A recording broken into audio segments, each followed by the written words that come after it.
যাই হোক, আসলাম আমরা পঞ্চগড় থেকে ঘোরার জন্য আমাদের শালবাহান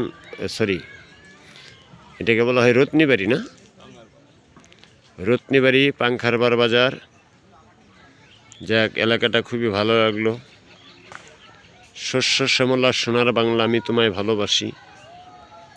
শস্য শ্যামলায় দেখা যাচ্ছে পুরা দুনিয়াটাই, পুরা এলাকাটাই খুবই শস্য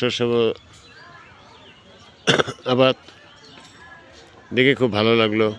আপনাদের যদি কারো ভালো লাগে থাকে, লাইক কমেন্ট শেয়ার করে অবশ্যই জানাবেন। আসসালামু আলাইকুম, ভালো থাকবেন, সুস্থ থাকবেন, আল্লাহ হাফেজ। এই যে আমাদের সাথে আমাদের ড্রাইভার সাহেব, এই যে উনি খালি গুজা ধরে বেড়াইতে চায় খালি। ধন্যবাদ।